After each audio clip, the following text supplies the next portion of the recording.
that scene, many of the major themes of the novel, concerns of the novel are there.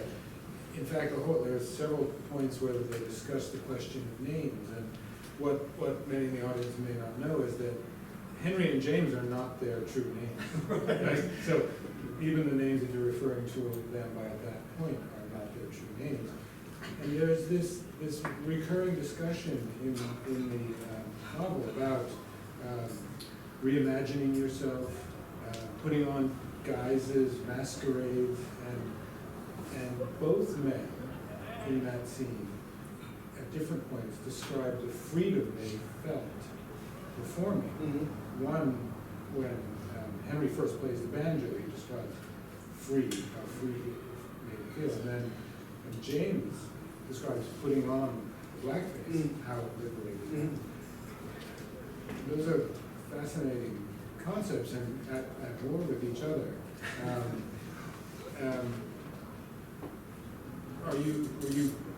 Had you seen in your research examples of minstrel performers saying that they felt freed by performance, or is it just your experience with musicians and performance? I'm just curious about that idea, because the idea of freedom is so crucial to this novel in its many meanings. Well, it's a very interesting question, and I did so much reading, and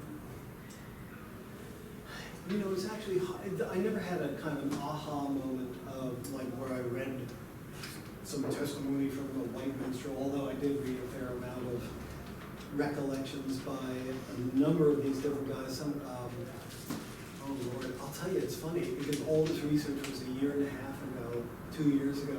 So a lot of it is kind of not accessible to me in specifics, but there are not oral histories, but like memoirs that were written by performers in blackface from the 19th century, because very often they traveled a lot. So they were very tasty and interesting, and they had a lot of fun.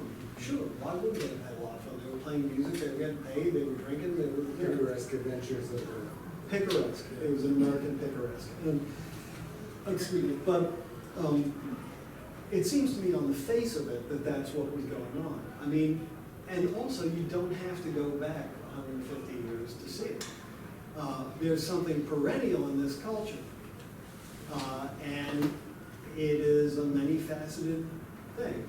But white people, and that's a hideously broad term to use, but let's say people who are not people of color, have often found, perennial, from the very beginning, have found a strange release in assuming the mask of black people, whether they were slaves at the time or today. All you have to do is go to Connecticut and see some little junior high school kid going, with this cap on sideways going, yo, homie, what, well, what do you think that is? I'm not saying, but, I was running in Audubon Park and, I'm with a buddy of mine and saw a soccer mom, pal, who's also mother of a kid who his child was in school, and she went, yo, dog! I mean, you could not have imagined a more kind of thing. Yo, dog! So there is a transaction there that is very deep and that is familiar to everybody in this culture, and yet that has a very dark and ramified element, or set of elements to it. And in thinking about the minstrel show and this phenomenon of blackface minstrelsy at that time and in that context, it seemed clear to me that there was a degree of relief from, first of all, from the sense of responsibility that comes as a person in society. You can put on this mask of irresponsible, childish, carefree, these caricatures, and be freed from, if you wore the blackface, you could act in a way that you could never act in your normal life, right? That's one thing. Second of all, to the extent that you subscribe to the narrative of happy black folks on the plantation, you were absolved from all kinds of guilt. Because everybody in this society, and to this day, is the beneficiary of, a couple centuries of unpaid labor to this day. as we know. I'm not telling anybody anything new, I assume. So this phenomenon of white people impersonating their idea of black folks is a very, very, very deep vein in the society. And so, and now all that being said, before we go in, before it gets too dark, the fact of the matter is that the African American musical expression, the musical expression that was developed by African Americans, was a way of claiming freedom for themselves without having to answer to anybody else. I am free when I do this, you know. So, and that sense of freedom and power and being in the world is, it's going around the world. The entire world recognizes that, right? People may see it differently, may interpret it differently, may put it to different uses, but this is a universal flag of freedom, of humanity, coming from, you know, people who were the lowest of the low in socioeconomic terms here. So there is a freedom that communicates itself. And people of all ethnic backgrounds have been able to use some of that music and free themselves.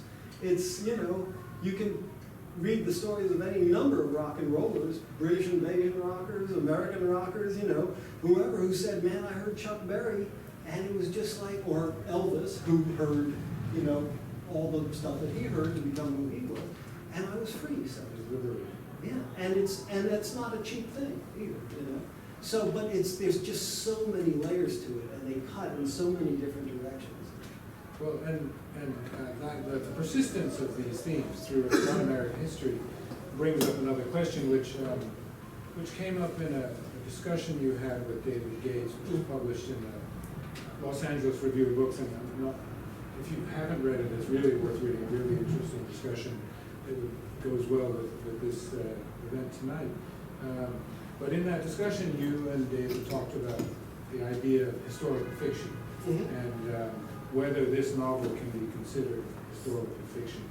So I put it to you: Is this historical fiction? When you were writing it, did you think of it as historical fiction? No, I don't think I would have written this book if I thought of it.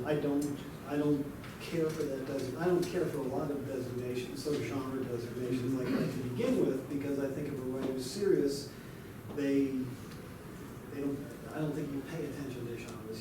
How could you really? I mean, unless you're doing something very postmodern and deliberate, because they came to play with the form.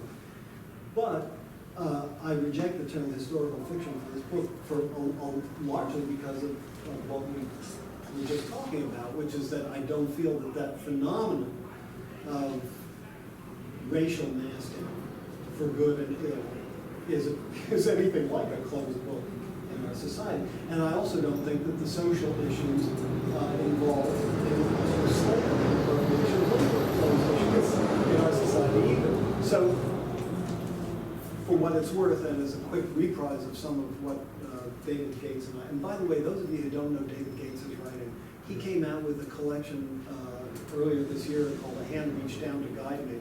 If you're really a fiction reader, and so enormously worth a collection reader. He's a great writer. He's one of our very best writers. And so we had this conversation. So what I said to him, in effect, boiling it down, was I think usually when people talk about historical fiction, books that can with some justice be called or termed historical fiction, what I said was I think there's history and I think there's the past. And history is, by definition, I would say, a construct, a narrative that's put on something and it's finished. This is a version, and so it's under glass in a very real sense, and you have a degree of detachment from it. So you could say that was then. Whereas the past, as David Gates rightly said, as William Faulkner said, isn't dead, and it's not even past. The past still lives with us, it still disturbs us, it still enforces its questions upon it. Historical fiction, I think, as a genre, like you say, oh, I love historical fiction. That's usually, I think, it's usually something that's set in a very clearly branded historical period with certain historical figures in it. Oh my God, I just spent 300 pages with, you know, name it, William Seward, let's say. Oh, well, anyway, or it's an inside joke. Anyway, or I just spent 400 pages in the court of Queen Elizabeth, or with Thomas Cromwell. Marvelous. I can't stand that stuff, you know. Marvelous. You know, it's sort of finger food, you know? But I don't know. I tend to have a kind of maybe natural allergy to books that don't mess with the reader on some level. In other words, I think if you enter a book and you come out of it exactly the same way you went into it, that's not my idea of an interesting book. I mean, there are books like that that serve a real good purpose. Entertainment, you know, I love reading a Georges Simenon, you know, mystery or whatever. But there are plenty of good books that don't do that. But to me, a serious novel is one that does not flatter a reader's complacencies, you know, and that changes the reader. Look, it changes the author when you read the book. You know? So if I'm going to go through all this and get changed, I want the reader to kind of sense of this too. I hope that makes sense. And do you feel like writing this book changed you? No, yes, I do feel it changed me, but I'd be hard pressed to really try to sum up for you just how at this point. Well, just another quote of yours that I saw from the interview that I read preparing for this was that you say, real artists are all mutants.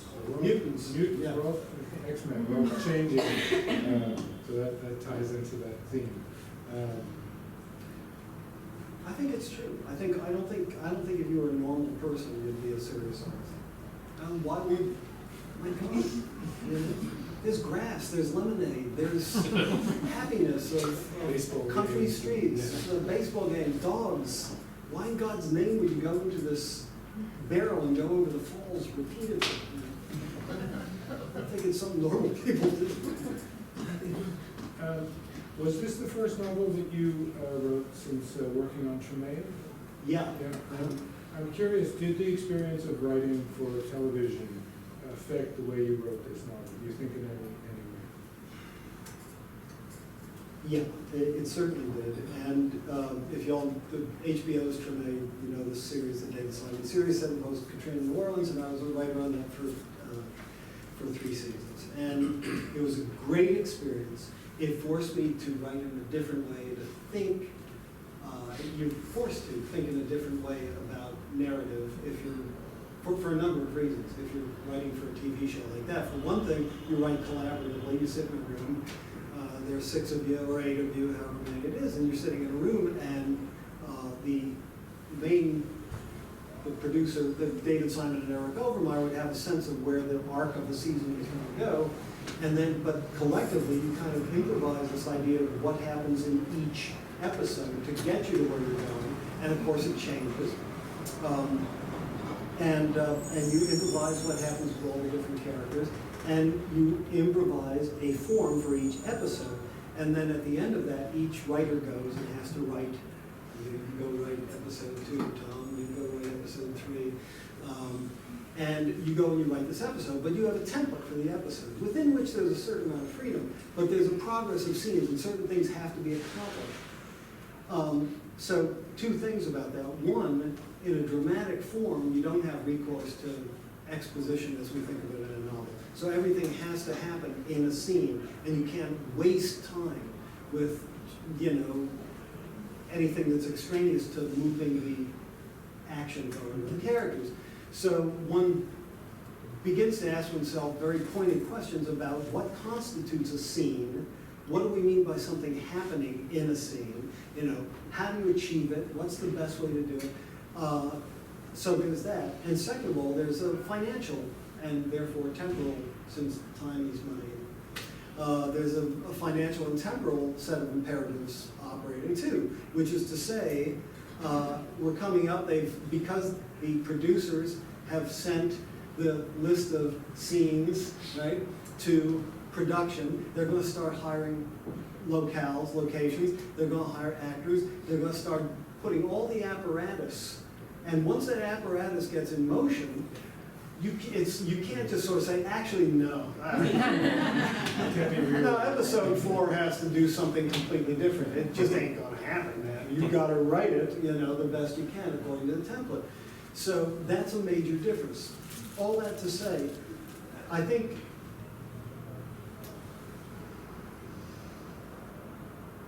that the experience of writing for Treme gave me a much surer handle on dramatizing. I've always had a knack for dialogue. I'm a musician, so to a degree, that's part of what comes with it. If I have a couple strengths as a writer, dialogue is certainly first or second among them. I'm good. I have a good ear with it. I know I do. So that part wasn't hard, but the part of writing for the TV, but the part of actually crystallizing things into scenes that would make progress didn't come naturally to me. I had to learn it. I did learn it. And it was one of the things that I had to dismantle as I was writing the book. Because that impulse to say, okay, now this character is going to do this because this character has to do this to get us to this point, that's a recipe, by my lights, that's a recipe for a book that's going to be dead on arrival. You can't dictate to a lot of writers do, but I don't think you can dictate to characters that way. Characters have to be alive finally. If that's the one requirement. I think E.M. Forster even said this in aspects of, no, the character has to live. If the character fails to live, the book is dead. And any living being is going to grow and change and surprise you. They just have to. It's any sentient living being. Right? So if to the extent that you are subjecting your characters to your will, you're in a very unhappy relationship with beings, And so, in the course of writing that book, as I said before, there were times where the action would just, many times where the action would say, I don't care about your provisional outline or sense where it's going, that's not where it's going to go. Your whole production. Your whole production. Cancel that location. So we're just about out of time, but we did promise, and you did mention that you're a musician, so could we give people here a sense of what the banjo in the novel might sound like? I will be glad to.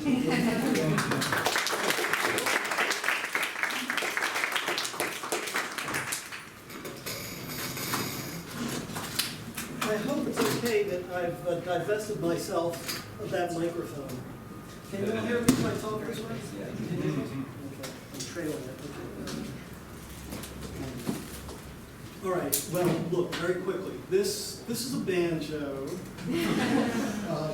but it's not the kind of banjo I think that a lot of people think of when they first think of banjo. I think we often have it in our mind either the image of the sort of Dixieland kind of banjo that is played with a plectrum that Ed Newman loves so much, So you that kind of sound, and sometimes it's played very well and adds a lot of drive to a band. Sometimes it can sound like a racket, but at its best, that can be a wonderful sounding instrument.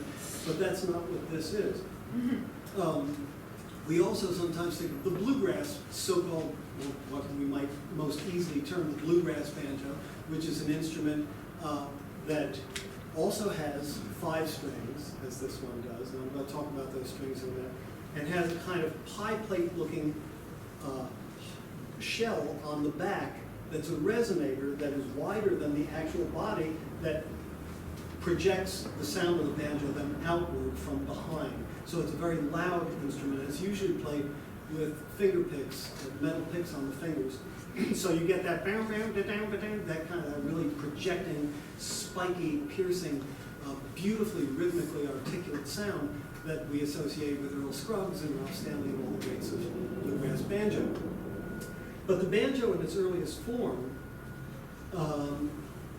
as I said, was initially a gourd, really, but it developed once it got to the Americas. Very often they'd use like a grain sifter or something like that, use a hoop and place a skin over it. So early banjos were sort of like this banjo, except this one's about 100 years old, but there were some important differences. This rim would have been bigger. The instrument that Henry would have been playing, the rim would have been a lot bigger. The head would have been real skin. This is a synthetic head. And the fingerboard here would not have frets.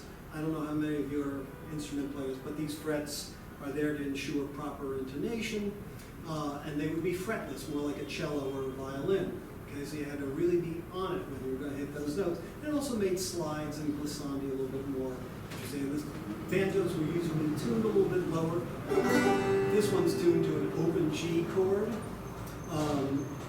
but they would be tuned a lot lower. The strings were not made of steel, as these strings are, but made of gut usually. So it had a kind of throatier, thumpier kind of sound usually. The style was slightly different, but this instrument is usually played in this claw hammer style, as it's often called, that has its direct roots in the minstrel style or stroke style of playing, which I'm now going to ask Tony Trishka to. No, just kidding, Tony. Although you really, you're getting the short end of the stick. But I'm going to try to show you. In fact, I've got to take this jacket.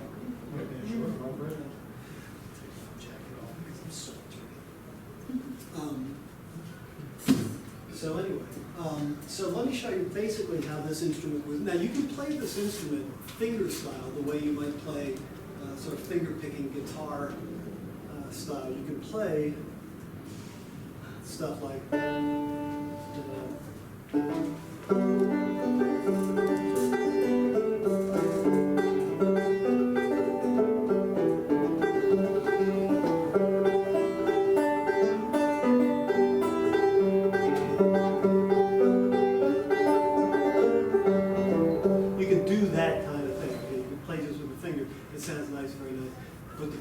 On, you can play bluegrass style.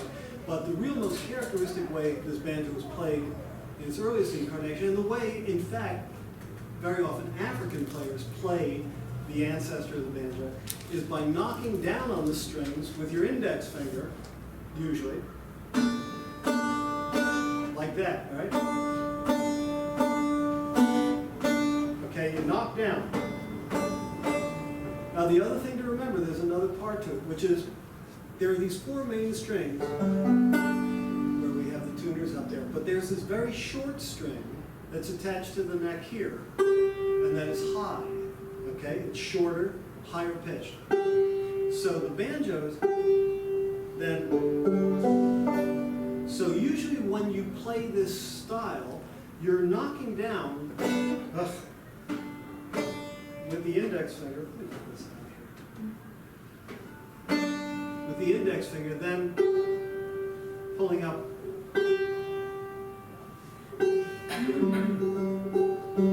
Then pulling up with the thumb. And it's really sort of one action. And the most common sort of rhythmic continuity that you would generate in this style would be to knock down twice with your index finger and then come off with your thumb. So you just generate a pattern that sounds something like.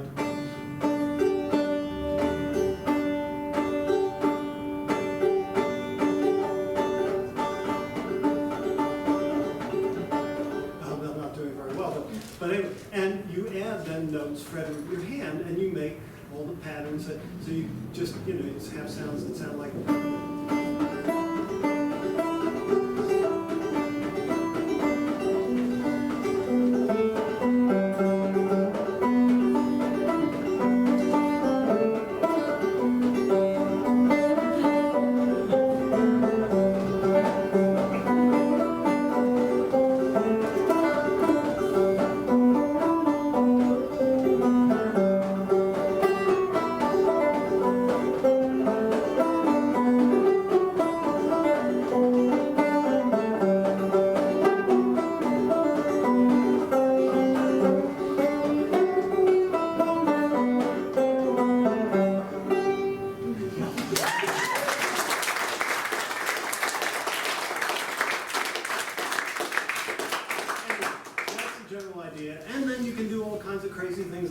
Tunings. It's astonishing how, and I should end on that high note, but just so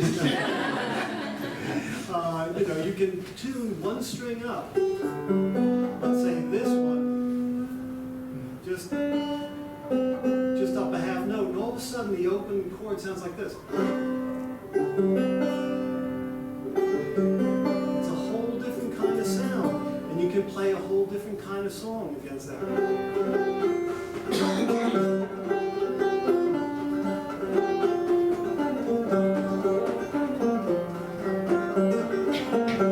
You can play a lot of good murder ballads in that.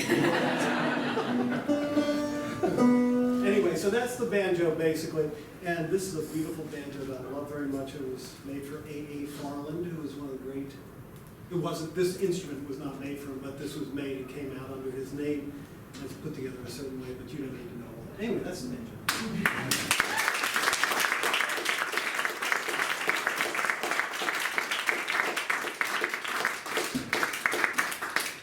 So that concludes this portion of the evening. Tom will be signing books over on the other end of the room, and I hope you'll join us for a glass of wine and to purchase some books. Thank you all for coming out Thanks, tonight. everybody.